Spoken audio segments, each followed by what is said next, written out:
Good morning, guys. This is Rusty 78609 in Central Texas, USA. Just getting started this morning. Got my walking done.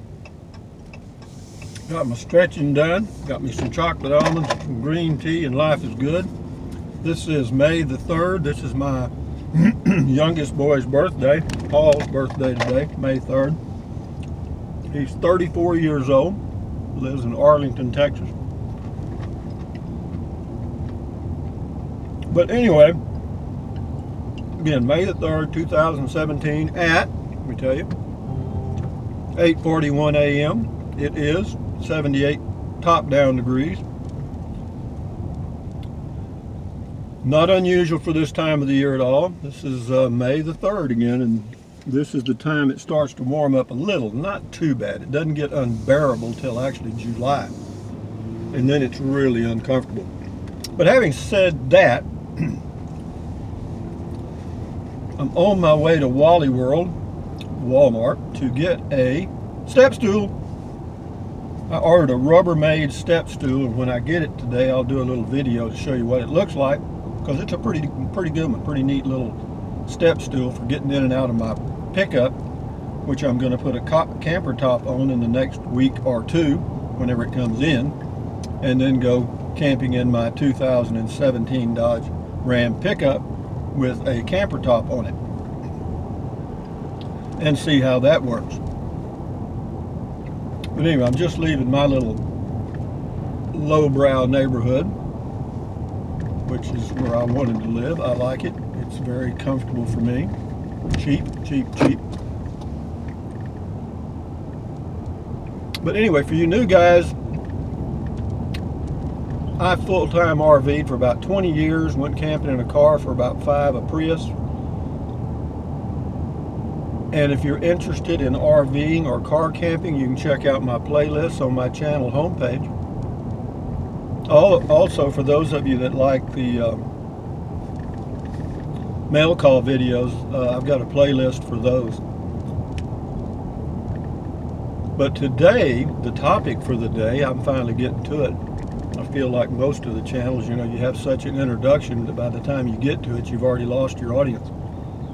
And that's the way that is. I mean, I actually will click off a YouTube channel because sometimes the introductions go on so long that you forget what it is you clicked on to watch. But having said that, let me get to it then. I've looked at solar power for camping or RVing. I've looked at I actually used a generator one time. I did have a solar panel one time. It was a 40-watt panel, and I was staying at Eagles Nest State Park in New Mexico, dry camping, no hookups, and it wouldn't keep the battery charged. That refrigerator would just drain that battery overnight, so that didn't work for me. The 40-watt panel did not work to power the generator. I didn't run lights at all, to power the refrigerator or charge the battery enough to run the refrigerator. But, having talked about solar and gasoline generators, there's only one left, right? Wind. And actually, when I lived in Terlingua out near the Big Bend National Park area of West Texas, USA, there were a lot of people out there that had the little wind generators, and they worked okay out there because periodically, this time of the year, well, actually all year round, you get little thunderstorms that crop up during the day, and the winds will go from 6 miles an hour to 80 in a matter of minutes. And it'll be pretty windy for a few hours, and that's might be all they needed for charging their batteries. But a lot of people had the small wind turbines, and they said they worked fine. I tried one, and this was, of course, I'm sure the technology has changed a hell of a lot since then, and they've gotten a lot quieter.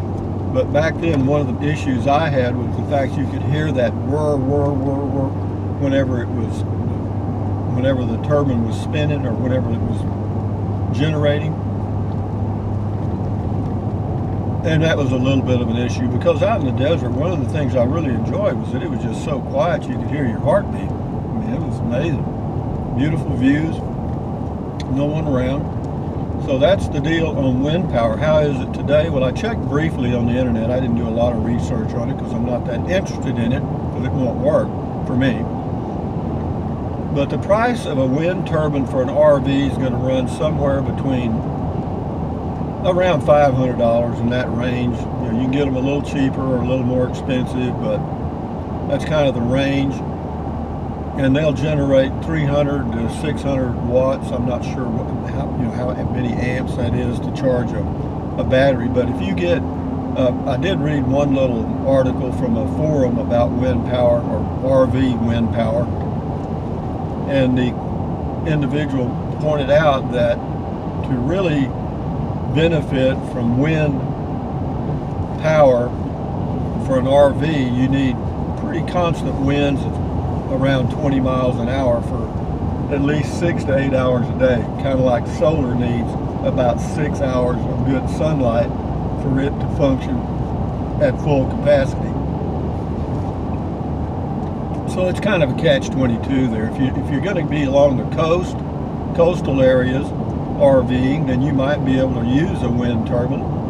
If you're going to be in a sailboat or a boat, yeah, you can definitely use a wind turbine out on the ocean because a lot of people that's how they power their or recharge their batteries is using that, the wind turbines, and a thing they drag behind the boat. I don't know what it's called, but the water turns a propeller that makes the generator work and charges batteries, and that works as long as they're moving, it's generating power. But having said all that, wind power will not work for me, nor would it work for many people RV. I know some people have tried it because I've seen the little wind turbines on RVs at various places. They even had a few out in Quartzsite, but the wind was not blowing that much. But you know, you do get desert winds periodically because it's just so dry that any drop in humidity anywhere, the wind picks up pretty quickly. So that's my thoughts on wind power for RVs.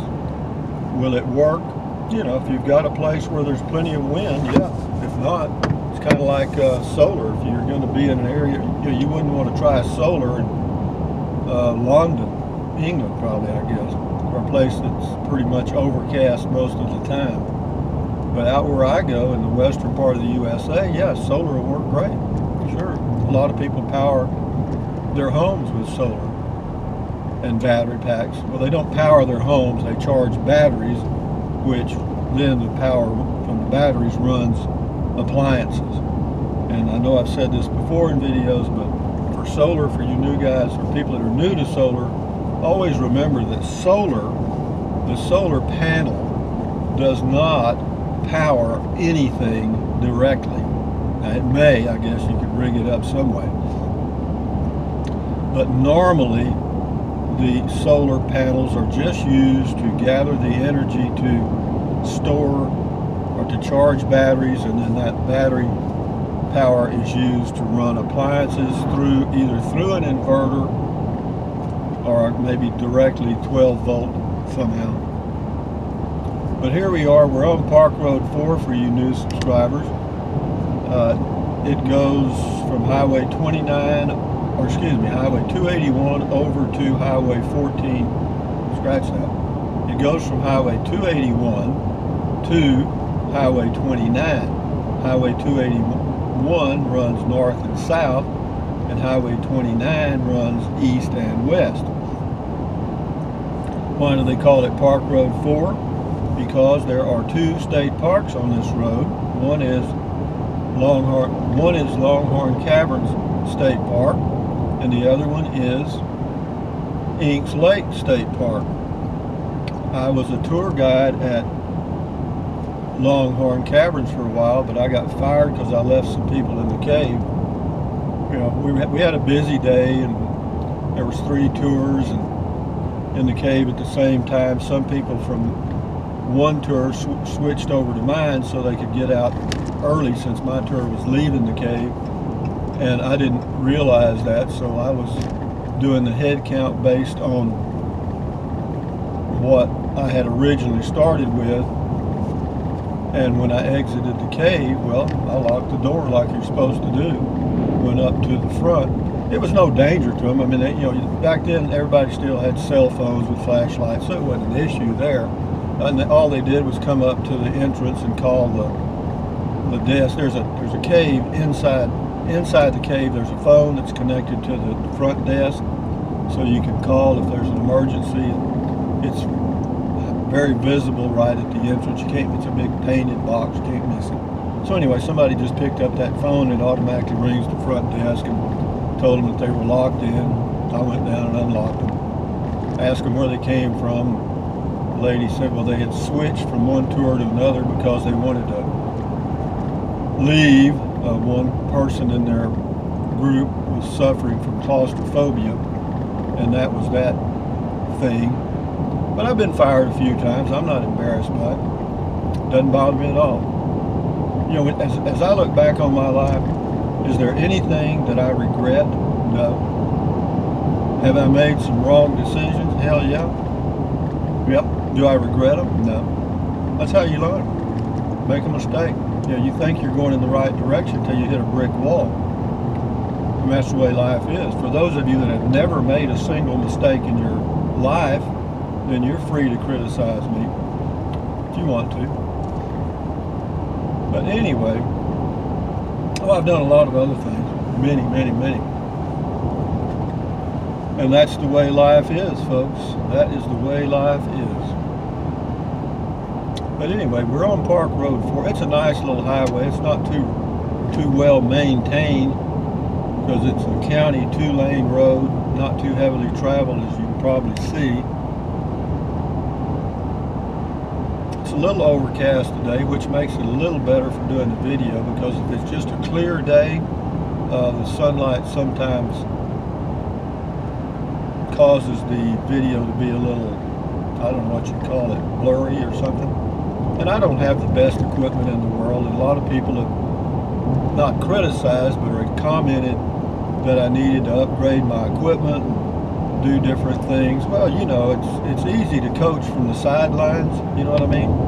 When you're in the stands watching a football game, you know exactly what the quarterback ought to do. All right? But when you're the quarterback and you're dealing with about 3,000 pounds of humanity coming at you every play, your choices are a little different. So that's the way it is. It's easy. Sideline criticism, it can be very helpful. It can, because people may point out things you never thought of. Really. People point out some issues with my videos, and within my limits, I try to correct them, but I'm not going to spend the money on a GoPro or any of that other stuff. And this all started from me wanting to talk about wind power. Well, I'm powering this video with my hot air, so that tells you something about wind power. This is what you call this will be another viral video. Actually, this is just a good morning video. I know it kind of gets my day started doing a video. It does, after I go through the comments and take my abuse. Not really, but I'd say 98% of my comments are positive. But it's a funny thing about humanity, or human nature. While you do appreciate the positive comments, the one that stick under your skin sometimes are those little negative things that come out, and that's where the trolls, even though I ignore them, they're irritating. I mean, they know that, and they're probably good at it. And that's the way that is. That's the price you pay for business, folks. I mean, if you have a business of any kind, whether it's open, you've got a YouTube channel or a small grocery store, whatever you've got to know that there's going to be 98 customers out of 100 that are glad you're there and have the products available for them to get, and 2% of them are just not going to like you or any product you have or anybody's products, because that's just the way they are. They're just negative creatures put here for balance. That's all. And that's it. If they have a purpose at all, which I don't think they do, in my opinion, they don't. I mean, if you can't say something nice, don't say anything at all. And I know I'm guilty of it. I mean, I'm not perfect either. But would I post a negative comment on a YouTube channel? No.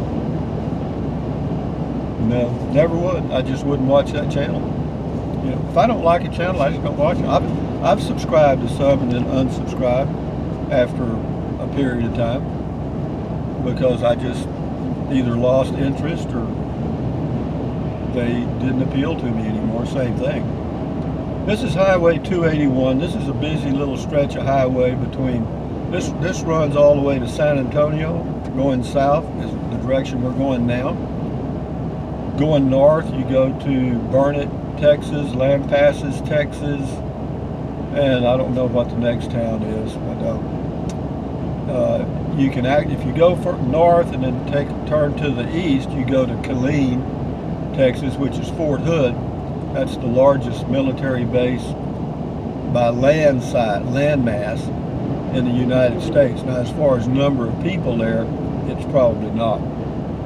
I think they've got around 50,000 troops there. And growing. As our military grows, that little community grows. And that whole area there lives on the military payroll. But we're cruising down here, folks, going south on 281, going to Marble Falls, Texas. And I got to check the mail today. I don't want to forget that. But wind power, folks, I don't think will work. I'll just let this go a few minutes for those of you that like to travel down Texas highways, because this is Central Texas, USA, northwest of Austin, approximately 80 miles. Very scenic area, in my opinion, because of the rolling hills in this area and the lakes. Highland Lakes. There's several lakes on the Colorado River.